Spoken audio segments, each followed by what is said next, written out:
to Hands-On Health. I am Dr. Patrick Frain. And I'm Dr. Susan Frain. And we have a really fun episode for you today because what we're talking about is our toxic world. And it's not our toxic world like the whole global environment and factories putting out smoke. We're really talking about our toxic world that's more of our households. Like our personal Our world. personal world, our toxic personal world is exactly what it is. So we're talking about toxic chemicals we come into contact with on an everyday basis. Things that are just around us every day. And Susan's going to tell us today, we're going to talk about some sunscreens. We're going to talk about things like bug repellents and stuff that we're using because it's that kind of time of year now. Cosmetics, which is obviously a huge one, what people are putting on their faces and their bodies, and household products and cleaners. So all sorts of things that you're going to have at home, and it's just going to be part of your daily environment. And most importantly, at the end, is where we go to get more information to find out what you have at home, if it's good for you or not.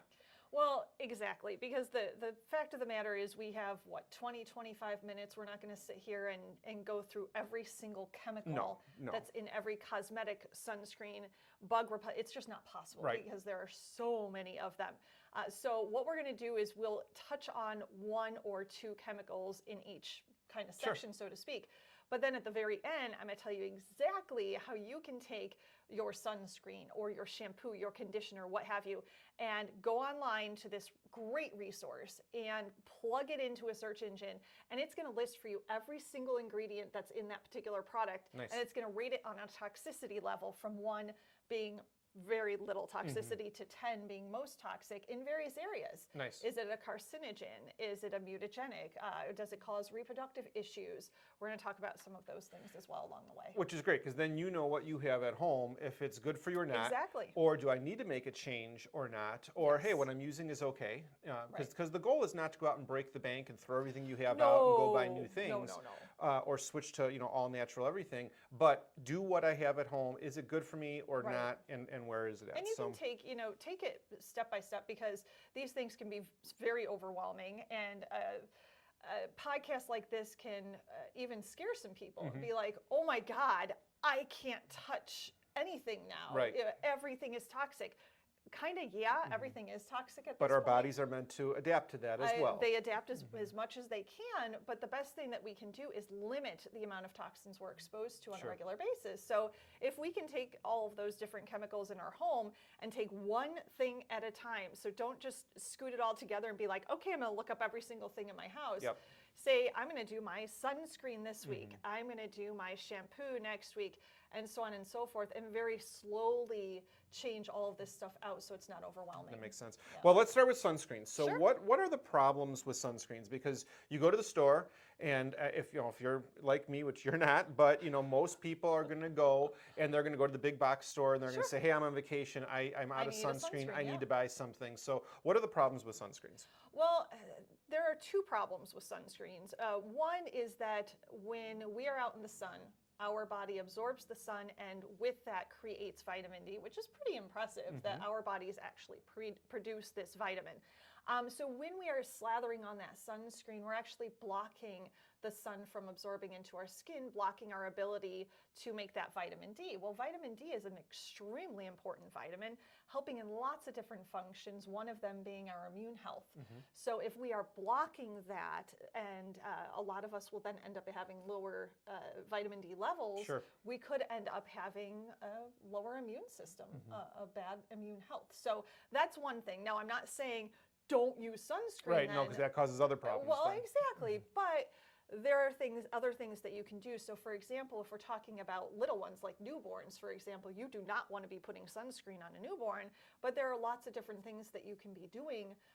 Make sure that the newborn is out of the sun. Make sure they're, under a little tent or canopy. They could be wearing a very tight woven, light colored clothing, for example. Things like that can definitely help. Put a hat on, that can help as well. Reduce your amount of sun exposure during those times when the sun is at its peak. Like between 10, let's say, a.m. and 3 p.m. Maybe you're not out in the sun as much. But, and I understand, I think newborns, I don't know how many people are going to be like, here's my newborn, let's go get a tan. I think that you always see the newborns covered, but it's that age that's after that. It's the littles that are out there. I would say probably the 4 to 9-year-olds, 10-year-olds that they want to be in the pool all day. They want to be out Absolutely. at the hottest part of the day. Mhm. They're not going to wear loose-fitting light clothing. They're wearing Well, they're in their- swim yeah. trunks and that's it. Exactly, That's it. exactly. So what about we talk about reapplying sunscreens and things like that, and these waterproof ones and all that. Right, and the reapplication of the sunscreen is very important, but the sunscreen itself is the most important thing. Making sure that you're having a sunscreen that has as little toxins in it as possible. You want to make sure the skin is the largest organ in our body. And when we put something on our skin, when we put on the sunscreen or the cosmetics or things like that, even the lotions, those absorb directly into our bloodstream. A lot of the sunscreens out there have something called oxybenzone in them. Now, this is something that in Europe, they have actually, in a lot of countries, they've actually banned this. In fact, in Hawaii, they've actually banned this. Really? But in the whole of the United States, we haven't done a very good job at making sure that our sunscreens don't have these toxic chemicals. This particular one, the oxybenzone, increases your risk of breast cancer and endometriosis because it's a hormone disruptor. Interesting. So that's not good, obviously.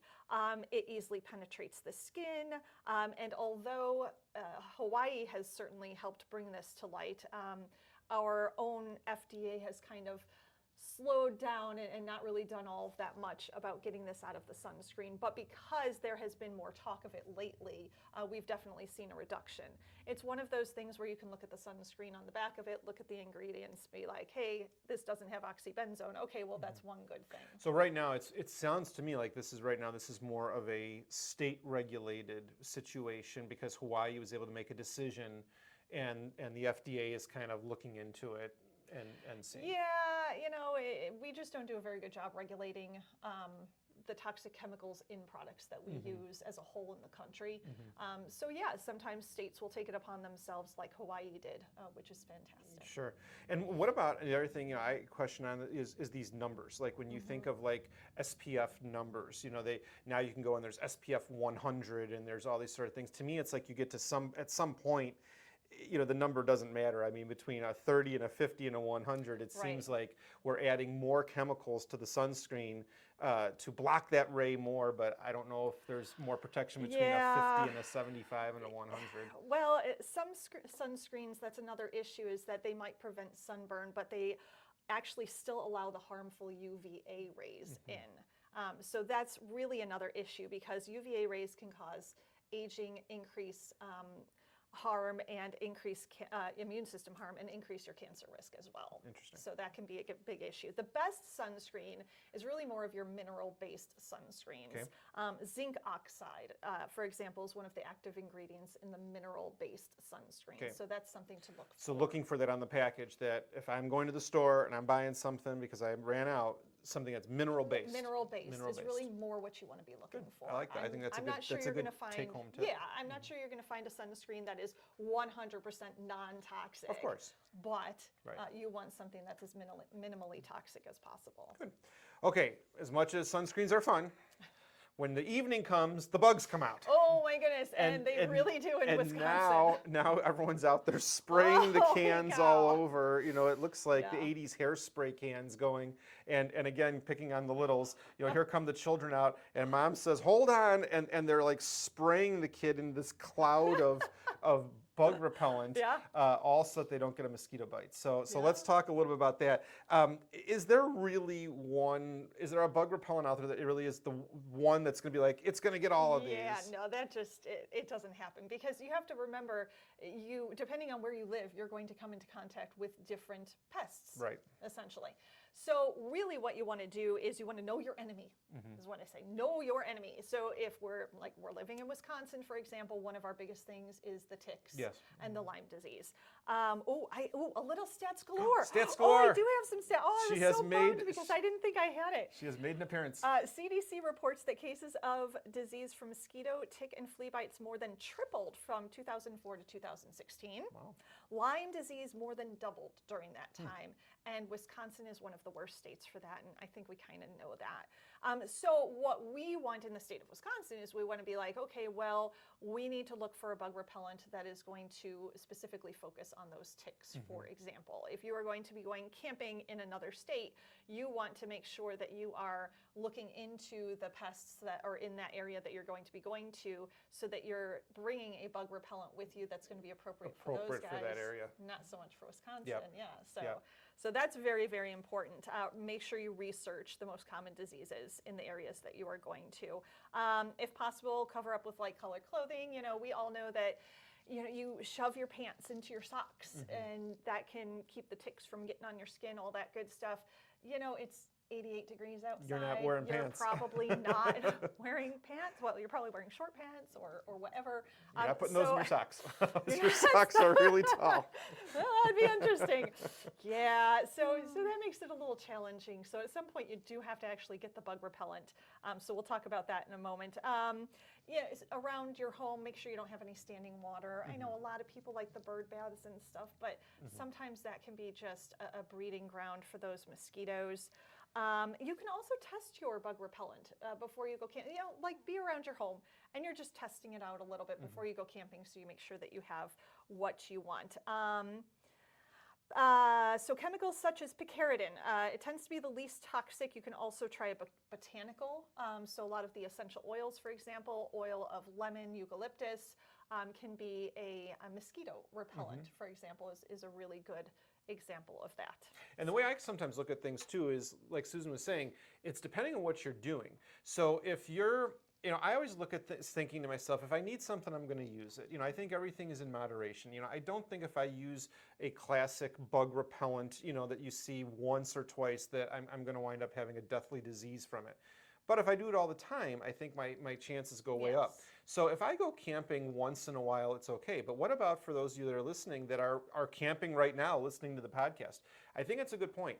If you're just minimally out, if you're just on your deck or you're out a little bit, why not try some of the essential oil items and see, hey, that didn't work too bad. So that maybe in a daily environment, we're just going to sit out on the deck for an hour or so. Maybe you could use something like the essential oils. Right. That's very, you know, hey, this didn't do too bad. I really didn't get bit up. And then save your more toxic products for when you are really in the deep woods, when you are really in that camping environment, that you're 5 miles from the nearest gas station, and it's, you know, it is a canopy of stuff. Maybe that's the trip that you need to go a little more all out with something that you know is a little more toxic. Using some of those chemicals is going to be more important than risking a tick bite and getting Lyme disease. I totally agree. And using it when you're in that environment, but not necessarily, hey, we're going to sit on the deck for a half hour and have some s'mores.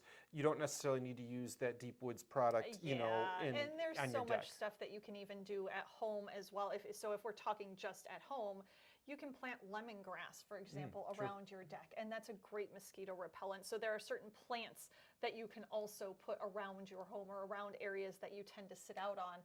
Then you don't even have to worry about putting anything on your body because you have all of these other things around that are repelling the mosquitoes for you, for example. So now, you wore your sunscreen, you were out at the beach, you had a great time. Now the evening came and you put your bug repellents on and all that sort of thing. The next day comes, you are not going outdoors, but you're going out because you're burnt to a you're a crispy critter. And now you're going out for the day and you're going to enjoy things. So what do you want to do? You want to put your makeup on. Yes. Because now you're going out for the day. Yes. So that being said, what about the toxicity of these cosmetics? Wow. Is there still a big problem with this? And my God, keep in mind, we do not have a 5-hour podcast here. I don't know where to even begin with this. It is a massive problem. So let me just compare. Here, I'll give you a little more stats galore here. In the United States, we as a country have banned 9 chemicals from going into our cosmetics. 9 chemicals that are cancer-causing or mutagenic or can cause hormone or reproductive issues. In the European Union, they have banned 1,600. Wow. So we already know the food that is over in the European Union. For example, if you have like a bottle of ketchup, it is not the same as the bottle of ketchup here. Real tomato ketchup? Real tomato ketchup. Can I help you with that? Yes. So we don't do, again, a very good job at regulating toxic chemicals in our cosmetics. In fact, we do an absolutely horrible job. So one of the biggest chemicals in our cosmetics is something called lelyl. Lelyl. Okay. And it's actually better known, okay, I'm going to get fancy on you now. Let's see if I can pronounce this. It's also known as butylphenyl methylpropanol. And wait, here's the big, are you ready? PT-butyl alpha methyl hydrocinnamaldehyde. Holy Our Moses. organic chemistry professors would be proud. They'd be They rolling would over. say, wow, that was They'd be impressive. like, yeah, no, that sucked. At You some didn't point, pronounce that right. At some point, we probably studied it.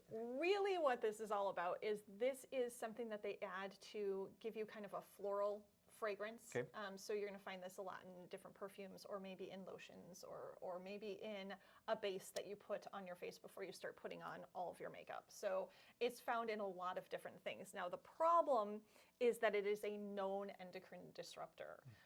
So this interferes with our natural hormone function. It poses a risk to fertility, fetal development, things like that. And we're putting it on our skin every single day because as women, we usually put on our makeup every single day. So it's absorbing directly into the bloodstream. It's also carcinogenic, so it's known to cause cancer. It is mutagenic. It's also a skin irritant and a sensitizer. So all of these things that we're putting on our skin on a regular basis is just going into our bloodstream. And unfortunately, what's happening is they're actually finding it in umbilical cord. Wow. So before our little ones are even born, they're being exposed to all of these toxic chemicals, which is pretty sad. Yeah, and that makes sense because, again, it's a daily thing. It's a daily Exactly. thing. Now, what's interesting, kind of tying everything together here, I was thinking about this as Susan was speaking. Would you go every morning into your bathroom and take bug repellent that you know is the deep woods, I'm in the middle of the camping, would you spray yourself with that every single day leaving the house? And everyone's going to like, no, of course I wouldn't do that. Of course you wouldn't do that, no. But you go to the makeup area, the woman goes to the makeup area every day and puts these chemicals on themselves to look pretty every single day. And at some point, if people were looking up toxicities of things, there's probably some cheaper cosmetics that are out there that people are using that probably have as high of toxicity as some of your bug repellents. And someone would say, of course, I would never do that. Right. The other thing I was thinking when you were talking too about this is youth, because young people typically are just getting into makeups and experimenting, and parents especially are going to be like, let's not waste a lot of money on cosmetics for young ladies, right? Yep.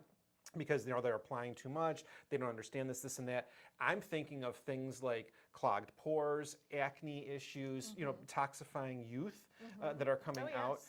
And so as someone that has two daughters that are getting into makeup, and one is obviously into her makeup now, I hate to say it, dads, but if they want to spend a little bit more on their makeup, I would personally endorse it because you just made a bunch of teenage girls really happy, and a lot of dads really mad. Yeah. But the thing is, let's not toxify, because when you're talking reproductive things and all that, down the road, I would hate like heck for young people to be using really toxic cosmetics because they save some money and then they're having problems with other things down the road. Well, and it's not even down the road at this point. Everything we've talked about so far has had a hormone disruptor in it. And as we move into kind of the last thing, things like dryer sheets. So when we're talking now about household cleaners or our laundry detergent, our dryer sheets, there are a lot of hormone disruptors in that as well. And we have these dryer sheets that we put in and then we heat them up. Right. And activating. Exactly. It absorbs into whatever it is we're drying, all of our clothes, our sheets, whatever. And then we're putting that on our skin, on our children's skin. We're sleeping in it. And then all of that is absorbing into our bloodstream. And now what do we have? We have 8 and 9-year-olds starting their periods. Sure. When generally speaking, that was like 13, 14.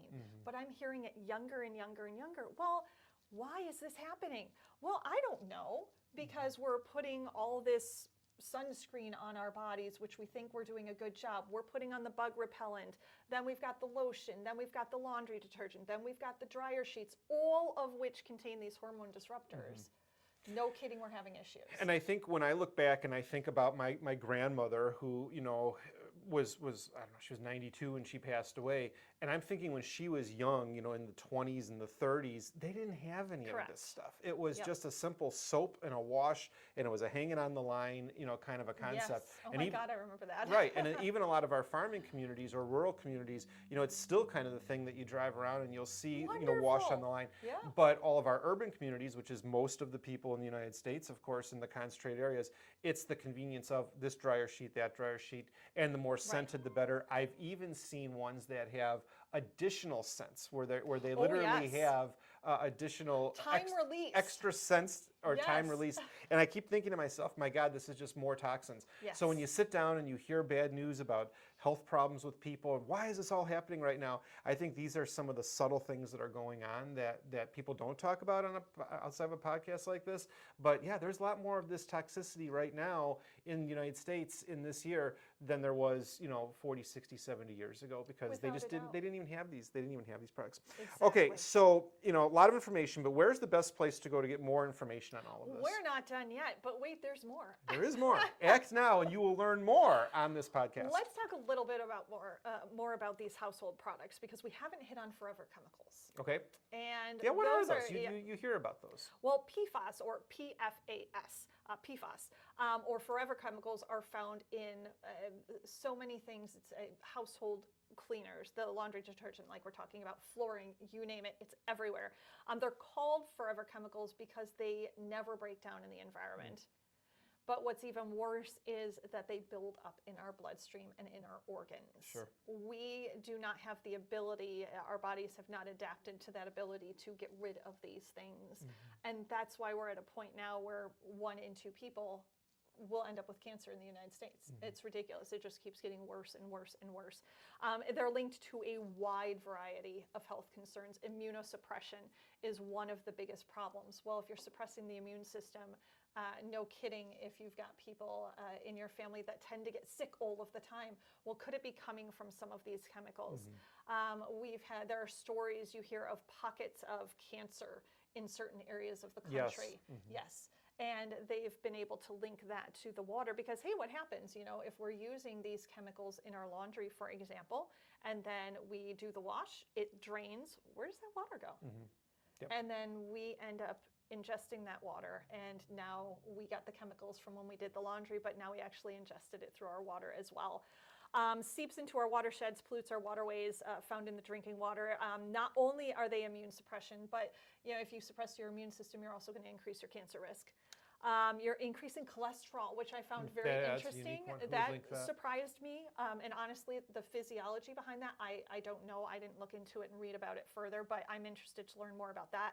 Reproductive and developmental harm. Once again, we're going into that, the problem with the hormone disruption, which is why we're having such a massive fertility problem in the United States. It's getting worse and worse by the year. Problems so bad that it can be found in the umbilical cord as well. Like we just discussed previously, these chemicals are being found in our little baby's newborn blood as well. So I think, when I hear all this, and again, it's not to scare people. We don't want to do that. That's not the point. But I think it is educational. And what I hear, the take-home message is pay a little more attention to what it is you're buying, what it is you're using. Now, you had mentioned some of this is in flooring. If you're putting, a lot of times we hear this in the practice all the time, hey, Sally, what's going on today? Oh, we're putting new floors in the house. Right. Before I go putting all this in my house, maybe look it up. Maybe look up, the flooring that you're putting in to make sure it doesn't have that in there. That's or exactly right. paying a little more attention when you're going to go to the store, and even if it's a big box store, find the best product at the big box store for your sunscreen. Or think, if I'm going to be sitting on my deck, and I'm just out here for a half hour, do I got to spray myself with the most toxic product on the shelf, or can I use some lemongrass or some essential oil that would work? I think it's the little things like that over decades and decades can make a big difference in this, and creating the awareness that, hey, before I just go slathering this on, is this really okay, or do I need it, or is there something that's maybe a healthier Exactly. alternative? And that's the biggest problem, is that, like you talk about the little things, that's how we got into this problem, is because it's a little bit of toxin here, it's a little bit of a toxin here, it's a little bit of and then all of those add up to a really ginormous problem. Absolutely. So now, where do we get this information? Where do we get it? So perhaps my favorite group nonprofit organization for things like toxic chemicals, health, things like that, is called Environmental Working Group. Environmental Working Group. Yep, Environmental Working Group. They have been around for over 30 years, educating, researching, advocating, working to get chemicals banned that are banned in other countries, but apparently not banned here because I don't know why. But they're working to make sure that the world, our toxic world, our personal world here, is less toxic. Nice. The great thing is that there's so much information on their website, which you can find at ewg.org. You just hop on there and you just name it. I want to learn more about this sunscreen stuff because I don't know. I've always been told I'm supposed to lather myself up. Go on there and there are blogs, there's research, you name it. But what's best is that you can take that sunscreen that you have and you can pop it into their little search engine, and they're going to list every single ingredient that's in that particular sunscreen. And they're going to tell you then, okay, this particular ingredient is a known carcinogen. And on a scale of 1 to 10, it's an 8, which is not a good thing. It also is a hormone disruptor, but that's a 5. And then it lists breaks all it the down. other. It really does a great job. And again, take one product at a time. Don't Do overdo not it. overwhelm yourself. Do not overwhelm yourself. I don't want to get phone calls of angry spouses going, my wife just threw everything out, or my husband just threw everything out, and we got to get all brand new. But it is a really great resource. Well, sounds good. And that's really what Hands-On Health is all about. Hands-On Health is to be a resource to you. Sometimes, we talk about a variety of different topics, and sometimes things are in one direction or another, but it's always to bring you information of things that you might not be thinking about on a daily basis, create some awareness, and in the end, thoughts, traumas, and toxins are what really create ill health in our lives. And this one certainly talked a lot about those toxins. Absolutely. And that's what we're here for. We're here to create some dialogue and some discussion, give you something different to talk about at the kitchen table or on the drive up to the next camping trip, and give you items that you can use to be healthy, make healthy choices for your family members. So hope you enjoyed it today. I definitely learned a lot. This was even a lot of great information for me to learn as well. So anyways, from Hands-On Health, I am Dr. Patrick Frain. And I'm Dr. Susan Frain. We look forward to you joining us next time. Please like and share with everyone you know, and we will see you next time. Thank you so much. Okie doke. Good. I think 27 minutes, that works. I think it went really, really well. Yeah, I was getting concerned there because I don't know how, we haven't erased a lot of stuff on this, and I'm like, yeah. let's not stop recording.